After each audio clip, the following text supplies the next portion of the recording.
What's up, guys? Texans fan and rehab here, man. Hey, it's good to be on the winning side again, ain't it? Hey, the Texans just came off another victory against the Chicago Bears, and I mean, it was a 19-13 victory. It was another gritty win, to be honest with you. You know, this is one of those times of the year where it's still a little touchy. You know, people are still trying to figure out, or excuse me, the offense is still trying to figure out themselves and what they can do, what they can put together. The defense is really going to be prevalent right now because, you know, everybody's healthy and all of that stuff. But we'll come back to health here in a second. But I just wanted to cover, cover what we saw in the game. Cover a couple of things that we're going to see coming up in this coming week's game.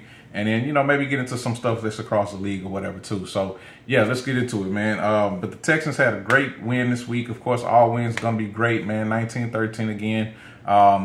I think the thing that stood out to me the most so far this season is the fact that Ka'imi Fairbairn is having a special season, man. He went 4 for 4 again this week with a few long kicks.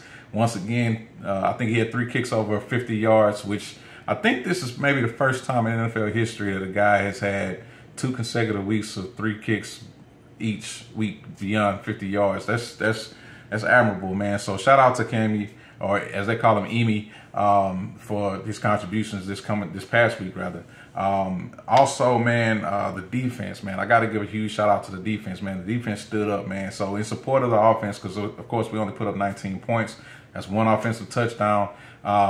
The defense definitely stood up and did their thing. So all of the scoring pretty much took place in the first half, if you guys saw. If you didn't see, you know, there was only 3 points apiece scored by each team in the second half. So, you know, definitely what you saw out there in the field was a lot of tremendous hits, a lot of great impact, man.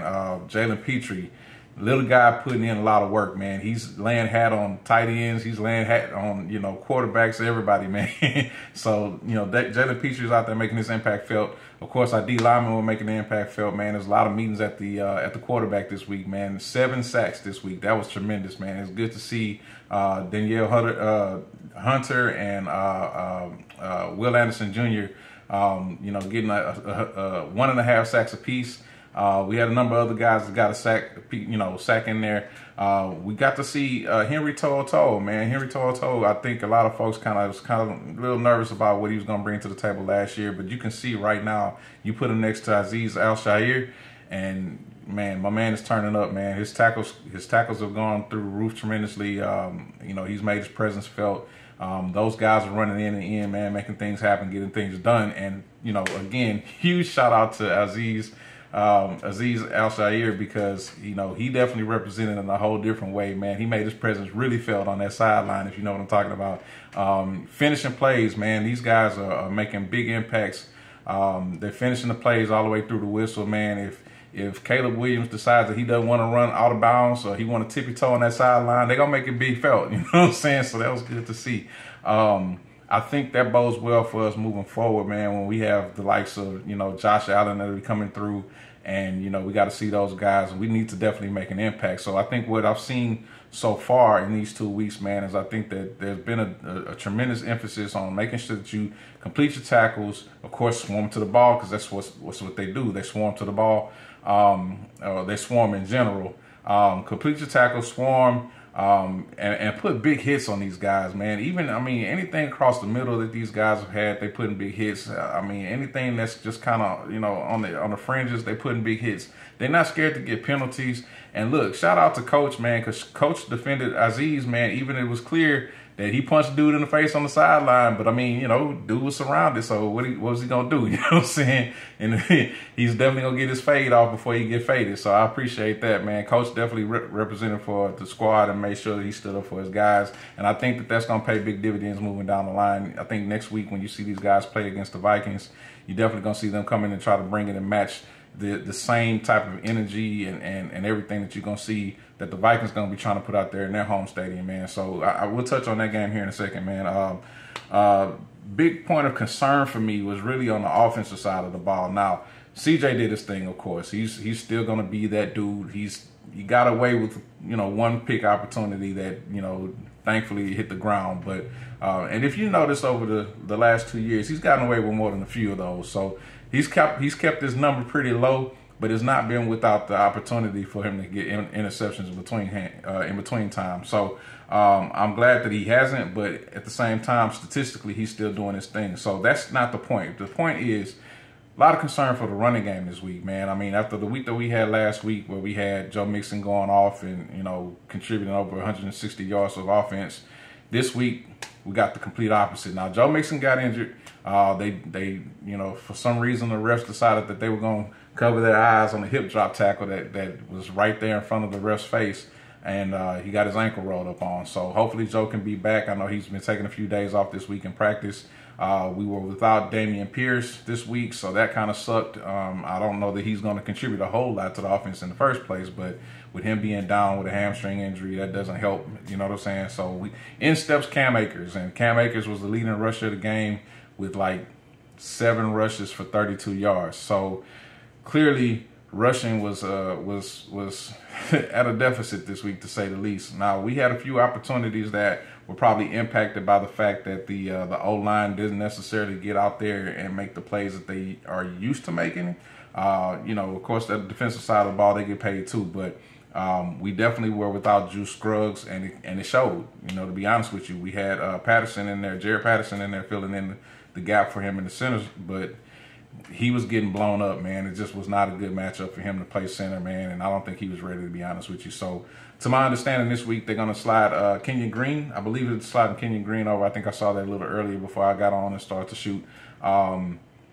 That should be definitely a better matchup. He's experienced with the line. He should be able to make the shift and keep it moving and no problems. Instead of having a guy coming off the bench and trying to fill in the gap, good to have a starter that can slide over and kind of take over control. But, we definitely need to see some improvement on the running game so that we can get some guys running up the middle. Because I'm tired of seeing jet sweeps with with my boy Tank Dell, man. Tank had like 3 rushes this game, which is a little, we already a little nervous about having Tank get rolled up on and having any other injuries to his legs. Not that he's injury prone or anything, but it's just that, you don't want to take that type of risk with a little guy like that running through into those small gaps and stuff on rushing opportunities at that. But, hey, he was productive. He was productive. He had positive rushing yards on those 3 attempts. It was just a little weird to see them continue to keep going to, a wide receiver for rushing, if you know what I mean, especially you got 2 capable running backs. But I guess, once your starter goes down and you got Cam Akers and, his injury history or whatever, once that happens, all bets are off. So they were doing what they could to try to put an offense together and make it work, but it was definitely a struggle to see them try to put these things together in real time. So that's the only real concern that I had moving forward. I don't want to see that same thing play out this week against the Vikings. The Vikings took to task the 49ers, and 49ers have a pretty potent offense. They got a lot of star caliber players. But they were baffled, man. To be honest with you, the Brian Flores defense over there, hey man, he threw everything at him, man. He threw all the tools in the toolbox and everything else that he had at him. And the quote that I heard that came out was that Brock Purdy said after the fact that this was like a funky offense or something like that, something to that effect, that he told Brian Flores that this was he's got a weird offense, a weird defense rather. Got a phone call, so sorry about that. But he had a weird, funky defense or something like that that just threw him off. He couldn't get prepared. I mean, you had a lot of guys standing at the line, falling back at the last minute, a lot of cornerbacks that was coming out of place, and then at the last second they're running out to their protection spots. So I think it was just a lot of things that were happening in a tight window of time that Brock Purdy didn't have enough time to really make the adjustment for, and couldn't get those things compensated for to get to the next play, or continue through his progressions. So I'm hoping that CJ doesn't have to deal with that, but you never know. I mean, who knows what he's got dialed up this week. We did see on the mic'd up that CJ is definitely doing his research. He's following up with guys on the field. He was talking to one guy, and he was telling him, hey man, stop broadcasting what you're doing on these podcasts, man, because he's like, I already knew something that you did as far as the in-game game, if you will, against the quarterback. He said, I already knew what you did because you spoke it on the Richard Sherman podcast. So that was interesting to see when it came out on the mic'd up. Love those mic'd ups, by the way, man. You get to get a little bit more detail about what's happening within the game within the game, if you know what I'm saying. But it was good to see, those type of extra clips that you can kind of run out there on social media and run with, and digest that extra information everywhere you can, man. So it's kind of cool to get that on the extra. But man, I just want to see this offense be progressive. I definitely want to see them figure out who's going to be who as far as the top three wide receivers. Nico Collins is definitely having a gangbusters type of year so far. I think he's out ahead of everybody as far as receiving yards by more than 50 yards.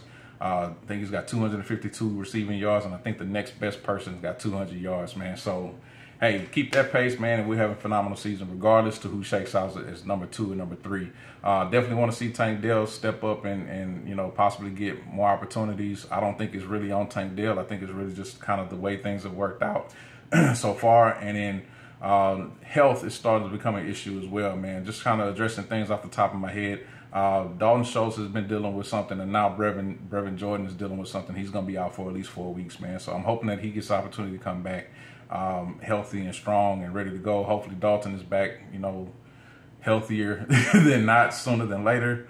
But we are getting a little light in the pants when it comes to some of these guys, and the roster is being compensated for it. I think we are on the way to signing Irv Smith Jr. I'll have to double back and check on that after I get off the recording. But, we definitely are starting to see some effects with injuries or whatnot. So it's not as bad as last season where we had the O-line being obliterated from top to bottom. Hopefully we don't ever have to see anything like that again. But, hey, either way, it's really good to see that we are for the most part, we are really in good health, man. So hopefully Joe Mixon is back soon. Hopefully this injury was nothing major. Hopefully we get DP back soon, and then we can run the offense back as normal and keep everything going. Shout out to Cade Stover for stepping up too, man. He looked awesome out there in the time that he was out there playing. Man, another big shout out for me, man, for a guy that was sitting at home watching this game on prime time. Shout out to the Houston fans, man. Texans fans, man, y'all showed up. Y'all showed out. Y'all were there early. The roof was open. It was a movie, man. It was like cinema out there. And so, sitting here watching it on my big screen TV, I feel like I had the best seat in the house. But to be honest with you, I might have missed out, man. Shout out to my man Jupac, who had the seat down there in the bullpen, man. He got some tickets this week from Sports Radio 610. I got to see that, see his clips on Facebook or whatnot, man. So that was pretty dope to see him out there. And he was down there hollering at my girl, Hannah McNair, man. Hot sauce with Hannah. Don't get too close to her, man. But yeah, man, this matchup against the Vikings, man, I expect to see it's going to be a defensive specialty. Justin Jefferson got injured a little bit last week on his quad, so to be determined what he's going to show, but he's definitely very well capable. I hope that the defense can kind of scheme for that and, kind of, factor him out so that we definitely don't see any 97-yard touchdowns with a referee running backwards into the end zone at 4.2. That was funny to see, man. But then, I don't think that they really have anything impactful on offense beyond Justin Jefferson that we have to super concern ourselves with. Sam Darnold is Sam Darnold, man, but I don't really think that he's built up to what he is. I think it's really more or less the fact that the defense has been standing up and giving them more and more opportunities to be out there on the field. So this is going to be a big week for us to test to see what we have in totality, especially going into next week's game and matchup. I'm sorry, the week after. In week 4, we have a matchup against the Jags.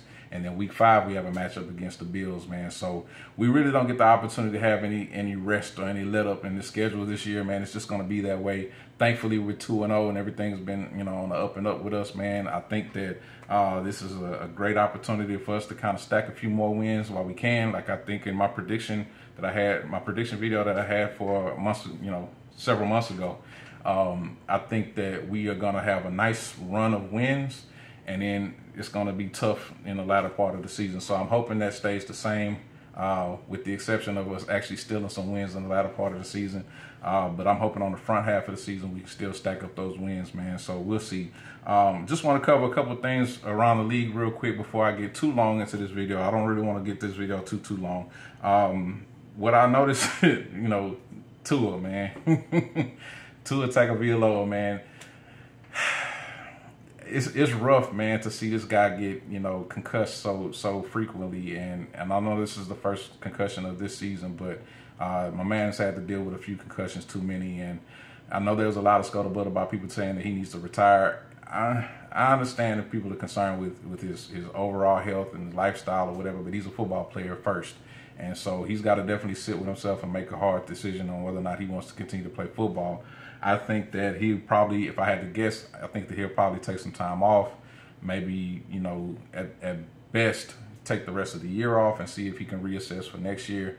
But, you know, head injuries are a fluky thing, man, and you're playing football, so you're going to get hit at some point in time. That's one thing that's guaranteed. You're going to get hit at some point in time. And he just seems to have all the bad luck with how he falls or how he makes impact with people. And, man, it's scary to see when he's out there throwing gang signs, man. It's not, you know, in that prone position, that's not the way that you want to be. I think that goes without saying. But and I'm not saying that to make light of the situation. I say throwing up gang signs because that's the literal figurative of what he looked like. But, you know, anyway, it's not something that you want to see, man. And I think that that's something that the nation doesn't want to see. I don't think NFL doesn't want to broadcast that. They've got those cushioned helmets now that they were, you know, all pushing in the off season. So maybe he's going to be one of the first quarterbacks to take that on if he gets the opportunity. Maybe not. I don't know. I think there's only one player in the league so far that's been wearing them during the game, and I think that was week 1. I haven't checked back to see if he wore week 2, but that's neither here nor there, man. But second bit of news, since I can start to laugh now, Bryce Young, man, this debacle out there in Carolina is just a trip. They have already sat Bryce Young down, man, and to be honest with you, I think they're probably going to give up on him because David Tepper, the owner of the team, has a very, very short temper, and he has even less grace to allow for the team. He fired his head coach that he had for Bryce Young last year, brought in a new head coach this year. You know, Bryce was basically forced upon this new head coach this year. I don't think that I don't think he's cooking with the ingredients that he wants to cook with. So I think if he gets the opportunity, as you're seeing right now, he wants to roll with Andy Dalton. And, you know, the old man Andy Dalton, from Katy, by the way, he's going to be effective. He's going to get some things done, but I think he's more in line with probably coaching at this age than anything. So will it turn and translate into wins right away? Probably not. Will it turn into better possessions, more catches for Adam Thielen, more catches for hopefully my guy Black Boomhauer, Xavier Legette? Yeah, I think it'll turn into some opportunities for them to actually get some statistics, excuse me, that I don't think Bryce has the opportunity to do, because he's basically, I hate to say it, but I've been saying it, he's too small, man. I mean, for all of the arm talent that he might have, escapability, whatever, you put a little guy back there in the offense. Listen, I've always been a big proponent, a big fan of the smaller guys. I mean, I grew up admiring Muggsy Bogues and Spud Webb. I grew up admiring what's my man that played for New Orleans and the Chargers before then. His name escaped. Drew Brees. Even my man that had the world-known Hail Mary. And I don't know why these guys' names are escaping me right now. Old man syndrome, man. But you know what I'm talking about, man. Do your research. You know these guys, man. Anyway, I've always admired these guys because they are tough, they're competitive, and, you know, they've got the talent, you know, all of that. But they usually have something to overcompensate for their lack of height, which is, you know, accuracy, speed, agility, toughness, whatever. Bryce just doesn't have any of that other stuff, man. Okay, in college, he could get away from some guys. This is the pros, man. You can't get away from these guys like that. I mean, Kyler Murray can. He's another guy that I respect for his ability to get away, but he's small too. But it's different for him. Just pay attention. It's different for him. He's got some tools that's going to be able to get him out of some situations that Bryce just doesn't have, or he doesn't know how to take advantage of. Bryce is just really just too small. And I hate to kind of get into a whole little 5-minute soliloquy about this and just kind of break it down to the same thing, but that's really all I've been saying this whole time. I'm glad that the Texans didn't draft him. I'm glad that we got CJ. I'm glad that the Panthers passed up on passed up on CJ because he was the obvious pick to me. But hey, man, however we got the blessing, we got the blessing. So shout out to you, David Tepper, man. Shout out to the Carolina Panthers for y'all, being miserable at your jobs. Yeah, that's shade. I'll take it. But man, listen, this week I'm going to have my prediction up. I'm not going to do that this week. I'm not going to do that in this video, rather, but I'll have a special video for the prediction before the game. I think you guys might be pleasantly surprised by who I picked. That didn't work out too good for me a couple weeks ago, man. But I definitely want to get into some of these games this week and get some picks. Tonight's game is going to be the Patriots at the Jets. Hey, man, is that old man still got a little something in the tank? I don't know. I think that he's spiraling right now, to be honest with you. So I got the Patriots taking the victory. I'm just doing wins and losses, no scores. We got the Giants and the Browns. That's a nasty matchup, man, but I got the Browns taking that one. The Eagles and the Saints. Saints look awesome, man, and the Eagles did me dirty on that, man. I had an opportunity to take a pick 'em this week, and Eagles. Anyway, man. So I got the Saints on that one. So the Broncos versus the Bucks. Let's see. I think I'm gonna go Bucks on that one. Packers and Titans. Ain't no love for the Titans, man.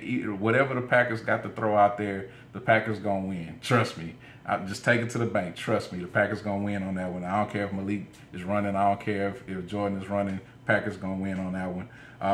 Bears and the Colts.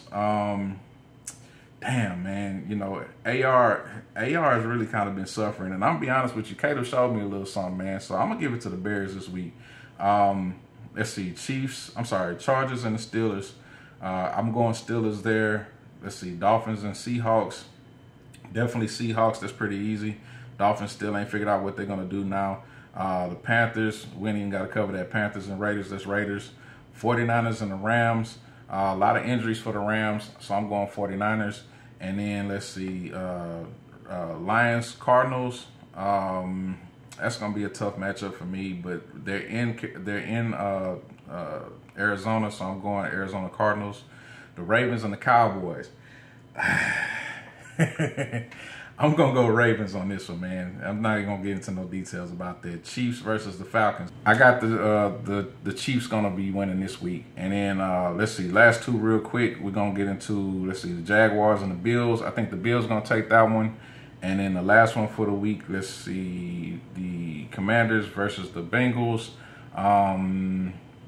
I'm going Commanders on that one. I think they got a little something in store, to be determined though. But anyway, that's my week, man. I have to cover it real quick. I got to edit it real quick. I got to get this stuff up and out. But man, shout out to you guys that's been watching, man. Everybody that's been supporting, man. I appreciate you. If you haven't been supporting, if you enjoy the content, like, subscribe, share this with somebody, please, man. Until next time, man. Texans Fan of Rehab. I'm out.